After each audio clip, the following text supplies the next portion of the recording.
Tragedi di Stadion Kanjuruhan Malang saat laga Arema kontra Persebaya pada Sabtu 1 Oktober malam meninggalkan duka bagi Bambang Trisila. Salah satu anaknya, Rizky Dwi Yulianto, menjadi salah satu korban kerusuhan yang menewaskan 125 orang tersebut. Bambang hanya bisa menerima dengan pedih anaknya yang saat berangkat menonton masih sehat tapi mendapati Rizky sebagai mayat saat pulang. Rizky yang anggota Aremania itu sempat bertukar kaos Arema dengan kakaknya. Tak hanya itu, saat menonton pertandingan almarhum mengenakan sepatu baru impiannya. Rizky merupakan warga desa Maron, Kecamatan Maron, Kabupaten Probolinggo.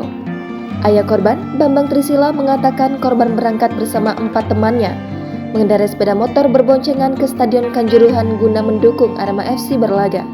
Sebelum berangkat, dia sempat pamitan kepada keluarganya di rumah. Beberapa hari sebelumnya, lanjut Bambang, Rizky juga bilang kepada ibunya jika uang ratusan ribu yang diberikan dipergunakan untuk membeli sepatu baru impian. Sepatu baru itulah yang dikenakan Rizky dalam laga Arema FC melawan Persebaya.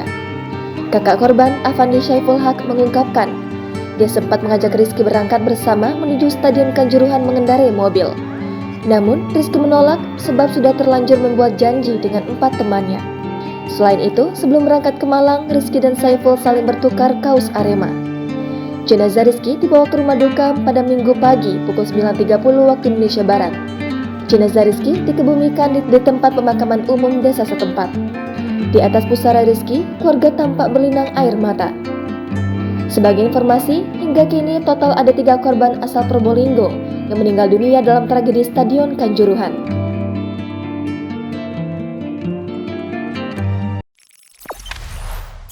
Jangan lupa subscribe, share, komen, dan like ya!